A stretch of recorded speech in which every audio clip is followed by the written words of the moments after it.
Mohon penjelasannya, apakah cadar itu memang diwajibkan wanita muslimah atau cukup pakai jilbab saja yang kelihatan muka dan telapak tangan? Jadi masalah cadar ini memang menjadi masalah yang diperbincangkan oleh para ulama.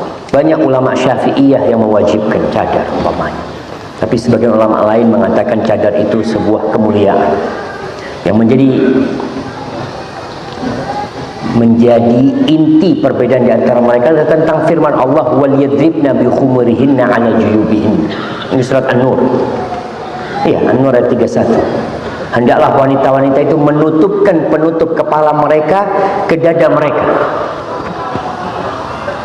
Karena ada orang pakai jilbab tapi dadanya, lehernya masih kelihatan. Maka disuruh tutupkan. Bagaimana menutupkan? Sebagian ulama berpendapat menutupkannya itu dari atas ke bawah sehingga jadi cadar. Sebenarnya enggak, tutupin aja dadanya. Jadi wajah sama telapak tangannya kelihatan. Bagi perempuan yang berpendapat tidak wajib, nggak ada masalah, dihargai pendapat dia, tapi tidak boleh bersolek dia dengan bersoleknya orang jahiliyah. Kalau bercadar, orang bercadar itu dia boleh pakai lipstik, dia pakai apa, karena kan nggak kelihatan. Tapi kalau dia nggak pakai itu ya dijaga, jangan sampai dia menggodain orang dengan wajah dia. Tampil seperti biasa. Wallahu a'lam bishawab. Jadi yang bercadar itu sebuah kemuliaan. Istri-istri Nabi bercadar. Jadi kalau ada orang mengatakan cadar itu bukan dari Islam, maka dia harus belajar. Apakah orang Arab pakai cadar sebelum datangnya Islam? Nggak ada. Mereka disebut bangsa jahiliyah. Gimana mau pakai cadar orang jahiliyah? Dada mereka tersingkap. Mereka pakai pakaian-pakaian yang tipis-tipis. Itu masa jahiliyah. Jilbab itu diwajibkan ketika datang Islam. Istri Nabi Shallallahu Alaihi Wasallam selama 13 tahun di Mekah nggak ada yang pakai cadar. Di Madinah beberapa tahun nggak ada yang pakai jilbab. Jangan cadar, jilbab nggak ada yang pakai. Mereka biasa seperti pakaian orang Arab. Setelah datang firman Allah, baru mereka akhirnya pakai jilbab. Maka cadar itu sebuah kemuliaan rasa. Yang berpendapat wajib, pendapat itu cukup kuat sebenarnya. Kalau orang wanita sekarang itu katanya kalau bercadar itu kan tidak boleh gitu, dilarang itu. Soalnya tidak diadakan di dalam Al-Quran, itu tidak ada gitu Ustaz. Pertanyaannya Ibu? Gimana gitu atas larangan Menteri Agama itu Ustaz? Soalnya di Al-Quran itu tidak ada katanya Ustaz. Iya, baik. Terima kasih. Barakallahu fiik. Silakan Ustaz.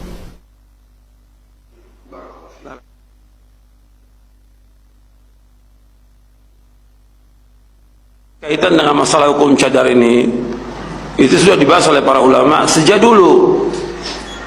Dan ada dalilnya, bukan nggak ada dalilnya. Artinya penjelasan tentang cadar itu dari dua pendapat ulama yang paling kuat adalah sunnah. Cadar itu sunnah. Dan baik orang melaksanakannya atau memakai cadar itu. Dijelaskan oleh Syekh Muhammad Nasir Al-Albani rahimahullah rahmatan wasi'ah dalam kitabnya Jilbab Al-Mar'atul Muslimah, dan sudah diterjemahkan dalam bahasa Indonesia jilbab ini. Dijelaskan dalil-dalil tentang disyariatkannya cadar. Artinya bahwa itu masyru', disyariatkan, dan hukumnya hanya sunnah. Jadi dalam masalah ini kaum muslimin ya tetap aja laksanakan yang seperti itu. Soal masalah larangan itu kan masih sifatnya umum, masih ada pro dan kontra gitu. Jadi dalam masalah seperti ini kita sebagai umat Islam jangan cepat-cepat untuk menanggapi gitu. Jalan aja, kita ibadah ini jalankan aja kepada Allah. Kita nggak terikat dengan makhluk gitu. Masalah ketaatan kepada ulama kita wajib taat, tapi kita harus lihat dulu benar atau tidak. Kan juga yang lain juga ada, arti dari para tokoh agama juga berusaha untuk menjelaskan tentang masalah ini. Masalah ini masih belum final dan belum selesai, masih ada pro dan kontra. Tapi kita dalam melaksanakan syariat itu tetap usahaan. Yang perlu antum ingat di sini, saya nggak bicara soal menteri agama, saya bicara soal masalah usaha dari orang-orang kafir itu nggak pernah berhenti. Gitu. Melalui apa aja lembaga apa aja yang mereka bisa lakukan untuk menyempitkan umat Islam. Itu harus ingat itu. Kita bicaranya jangan fokus pada satu, enggak. Yang pokok ini bukan ini. Yang pokok bukan ini, gitu. Yang pokok yang paling besar usaha mereka bagaimana memutatkan umat Islam. Itu dimulai dari yang sunnah-sunnah dulu, nanti yang wajib-wajib dilarang. Dan itu rencana mereka yang besar, proyek besar, itu bukan proyek kecil. Dan saya udah ulang-ulang berkali-kali. Dan juga saya tulis dalam buku-buku saya tentang makarnya orang-orang kafir, nggak pernah berhenti. Itu harus kita ingat. Walan tardo angkal yahudu walan nasara hatta tattabi'anhum. Orang Yahudi Nasrani nggak akan redo sampai kalian mengikuti agama mereka. Umat Islam harus tahu, gitu. Tokoh apalagi tokoh-tokoh agama harus tahu ini rencana orang-orang kafir. Dan juga yang dipakai oleh mereka tadinya orang kafir langsung misionaris, ya. Dia pura-pura masuk Islam. Antum tahu tentang Senok Horgronya atau yang lainnya, nggak pernah berhenti ini usaha banyak, gitu. Nah sekarang dipakai tokoh-tokoh dari ahlul bidah yang sudah mengikuti proyeknya mereka, yang Allah sebutkan dalam beberapa surah, di antara dalam surah An-Nisa Allah berfirman waddu law takfuruna kama kafaru fatakununa sawa. Mereka itu ingin kalian ini kafir sebagaimana mereka juga kafir. Artinya mereka itu kafir, jadi orang munafik. Pengen umat Islam seperti itu, ditinggalkan ajaran Islam ini. Awalnya mungkin dari situ, umpamanya dari cadar, dari jenggot, nanti sholat, nanti yang lainnya, agar manusia meninggalkan agamanya. Dan ini bukan masalah kecil, ini masalah Allah sebutkan dengan kalimat perang, dengan rencana mereka itu perang. Wala yazaluna yuqatilunakum hatta yardukum an dinikum in istata'u. Artinya mereka terus menerus dalam surah Al-Baqarah ayat 217, wala yazalun, mereka terus menerus memerangi kalian. Ya dengan berbagai macam pemikiran, ideologi dan segala macam. Untuk apa? Untuk memurtadkan umat Islam.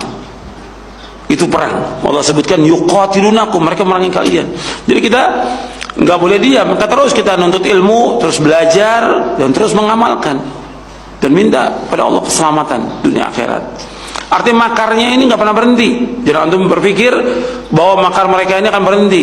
Jangan, tetap tidak akan berhenti, terus la yazal, terus menerus, continue, terus menerus, nggak pernah berhenti. Tapi yang antum harus ingat bahwa agama Islam ini mansur. Agama Islam mansur, pasti akan ditolong oleh Allah. Pasti. Bagaimanapun hebatnya makar mereka, tetap nggak akan membahayakan agama ini. Allah pasti akan tolong agamanya. Al-Islamu ya'lu wa la yu'la. Islam tetap tinggi dan nggak ada yang bisa meninggikan agama Islam. Allah jadi saksi. Walladzi arsala rasulahu bil huda wa dinil haq liyudhhirahu 'ala dini kulli wa kafa billahi syahida. Allah yang telah mengutus rasulnya dengan ilmu, petunjuk dan agama yang hak, agar agama ini unggul di atas seluruh agama yang lainnya. Dan cukup Allah jadi saksi. Ini kita harus yakin dengan Al-Quran bahwa agama Islam pasti menang, pasti di atas. Meskipun makar berbagai macam orang, banyak sekali makarnya, bukan sedikit. Rencana orang untuk merusak agama ini, memurtadkan agama kaum muslimin, tetap umat Islam harus bertakwa kepada Allah. Takwa kepada Allah. Jadi kalau umat Islam bertakwa kepada Allah dan dia taat kepada Allah, nggak akan membahayakan. Itu harus kita ingat itu. Islam ini pasti akan tolong. Jadi jangan kita ada masalah dimunculkan ribut, muncul ribut. Sabar aja, tenang aja. Laksanakan aja semuanya agama ini laksanakan. Insya Allah nggak akan membahayakan kita makarnya mereka. Itu Allah sebutkan dalam surah Al-Imran. Wa in tasbiru wa tattaqu la yadurkum kaidum syai'a. Apabila kalian bersabar dan takwa, nggak akan membahayakan makarnya mereka selama-lamanya. Mudah-mudahan yang saya sampaikan bermanfaat untuk saya dan untuk anda sekalian. Saya cukupkan sampai di sini. Itu yang bisa saya sampaikan. Kurang lebihnya saya mohon maaf. Wassalamualaikum warahmatullahi wabarakatuh. Subhanakallah wa bihamdik, asyhadu an la ilaha illa anta astaghfiruka wa atubu ilaik. Assalamualaikum warahmatullahi wabarakatuh. Waalaikumsalam warahmatullahi. Ini ada sebagian dari ibu-ibu yang baru ngaji. Terkadang kami malas ngaji karena ibu-ibu yang pakai cadar itu nggak ramah kepada kami. Ini sudah tadi saya ingatkan di awal. Ibu-ibu pakai cadar, toh buka cadarnya. Itu kan khusus perempuan semuanya. Jangan pakai cadar, buka cadarnya khusus perempuan itu.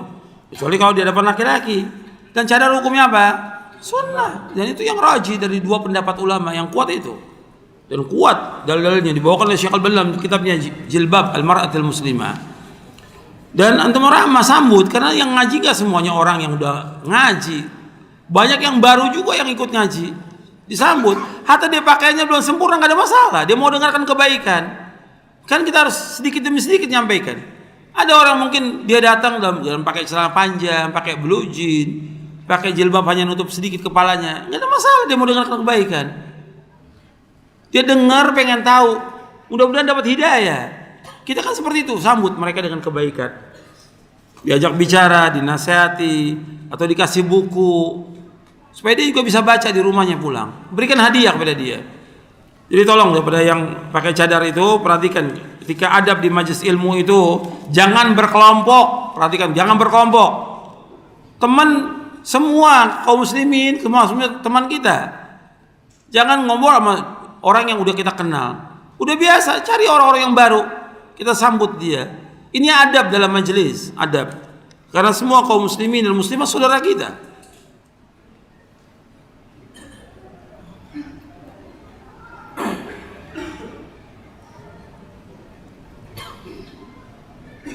Ini juga sama nih pertanyaan ibu-ibu nih. Ini dari ibu-ibu nih. Ini ada juga kami baru ngaji, tapi kami menemukan saudari kami yang bercadar tidak buka cadarnya di majelis yang khusus muslimah, sehingga kami nggak kenal dia. Jangan-jangan laki lagi tuh. Nggak mau dibuka cadarnya, jangan laki itu masuk, nyusup dia. Allah musta'an.